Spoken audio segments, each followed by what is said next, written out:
שלום, אני ענבל והי, אני קיבלתי לניסיון מוצר שנקרא סייבל קלין, שאמור לנקות משטחים עם חריצים שקשה לנקות אותם ככה בחיצונית, כמו למשל רווחים של המקלדת או כפתורים של טלפון. אז קודם כל הוצאתי את החומר מהקופסה שלו. זה חומר שמזכיר את המשחקי גומי כזה של ילדים, כאילו כמו פלסטלינה כזאת, רכה וספוגית. זה לא דביק לידיים, יש לזה ריח די לימוני כזה, ומה שאמורים לעשות זה לשים את החומר וללחוץ ולהרים, ואם יש לכלוך אז הוא אמור להידבק לחומר הזה.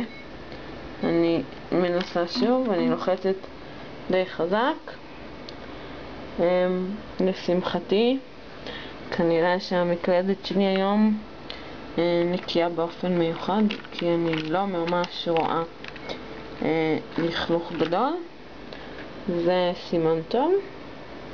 אני מסתכלת, יש טיפה. נבדוק עכשיו את הטלפון, אולי בטלפון יש יותר. אני לוחצת חזק, זה בהחלט מקבל את הצורה. יש קצת גלגלים, כנראה שבאמת הטלפון יותר מלוכלך. נלחוץ עוד פעם. אתם רואים שזה כאילו זה ממש נכנס לחריצים, זה תופס את הצורה של החריצים שמכניסים, ובאמת פה יש קצת יותר לכלוך. אז אני עוד פעם לשה אותו קצת שיהיה עגול, וממשיכה לנקות. ושוב רואים מאוד את הסימנים פה וקצת לכלוך. אז סך הכל אני ממשיכה פה, סך הכל אני באמת רואה שזה תופס את הלכלוך כשיש. בואו נראה פה. גם פה יש קצת, קשה לי להראות לכם, אולי עכשיו זה יתפקס.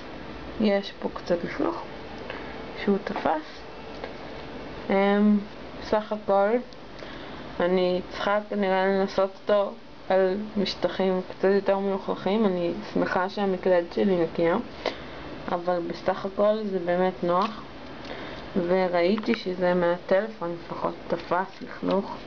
אפילו מהשולחן שלי, בגלל שיש לו חריצים כאלה, אפשר לנסות, ואכן הנה פה יש לכלוך, מה שאומר שהחומר הזה באמת תופס את הלכלוך.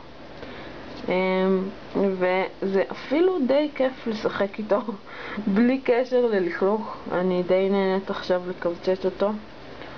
וזהו, כשמסיימים מחזירים לקופסה, סוגרים אותה, והסגירה היא די חזקה ואטומה, אני ממש צריכה להפעיל כוח עד הפעם הבאה. וזה הכל. יש לזה באמת ריח טוב וזה כיף. אז ללא ספק שהחומר הזה כבר יסיים את מלאכתו ויתמלא ביותר מדי לכלוך, אני אקנה חדש. זה מאוד נוח וזה לא מלכלך את הידיים. הידיים שלי לגמרי נקיות ואפילו מריחות טוב. וזהו, תודה רבה על ההזדמנות לנסות, וביי ביי.